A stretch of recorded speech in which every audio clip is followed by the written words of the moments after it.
हरे Krishna Bhagavad Gita chapter 6 श्लोक 43 श्री भगवानुवाच तत्र तं बुद्धि संयोगं लभते पौर्वदेहिकं यतते च ततो भूयः संसिद्धो कुरु नंदन। इस श्लोक में श्री कृष्ण भगवान कह रहे हैं कि हे कुरु नंदन, ऐसा जन्म पाकर वह अपने पूर्व जन्म की, पिछले जन्म की दैवी चेतना को पुनः फिर से प्राप्त करता है और पूर्ण सफलता प्राप्त करने के उद्देश्य से वह आगे उन्नति करने का प्रयास करता है।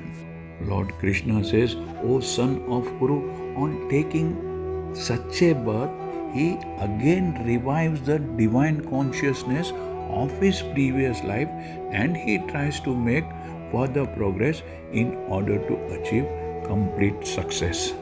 राजा भरत, जिन्हें तीसरे जन्म में उत्तम ब्राह्मण कुल में जन्म मिला, पूर्व दिव्य चेतना की पुनः प्राप्ति के लिए उत्तम जन्म के उदाहरण स्वरूप है। King Bharata, who took his third birth in the family of a good Brahmana, is an example of good birth for the revival of previous transcendental consciousness. राजा भरत विश्व भर के सम्राट थे और तभी से ये लोग देवताओं के बीच भारतवर्ष के नाम से विख्यात हैं।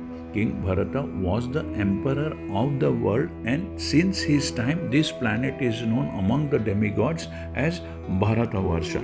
राजा भरत पहले जन्म में इलावृत वर्ष के नाम से ज्ञात थे। उन्होंने छोटी सी आयु में ही आध्यात्मिक सिद्धि के लिए संन्यास ग्रहण कर लिया था, किंतु वे सफल नहीं हो सके।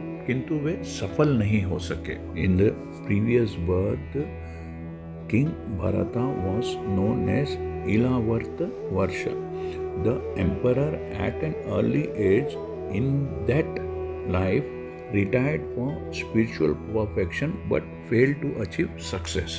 अगले जन्म में उन्हें उत्तम ब्राह्मण कुल में जन्म मिला और वे जड़ भरत कहलाए क्योंकि वे एकांत वास करते थे तथा किसी से बोलते नहीं थे। बाद में राजा रहुगण ने इन्हें महानतम योगी के रूप में पाया। In his next life he took birth in the family of a good Brahmana and was known as Jada Bharata because he always remained scheduled and did not talk to anyone. And later on he was discovered as the great transcendentalist by King Rahugana. राजा भरत के जीवन से हमें यह पता चलता है कि दिव्य प्रयास अथवा योगाभ्यास कभी व्यर्थ नहीं जाता, कभी बेकार नहीं जाता। भगवंत कृपा से योगी को कृष्ण भावनामृत में पूर्ण सिद्धि प्राप्त करने के लिए बारंबार सुयोग, बार बार अवसर प्राप्त होते रहते हैं। From the life of King Bharata, it is understood that transcendental endeavors or the practice of yoga never go in vain. By the grace of the Lord, the transcendentalists get repeated opportunities for complete perfection in Krishna consciousness. हरे कृष्णा। यदि आपको यह channel पसंद आया है तो subscribe कीजिए, like कीजिए और इस चैनल को ज़्यादा से ज़्यादा भक्तों से शेयर कीजिए। Thank you. हरे कृष्णा।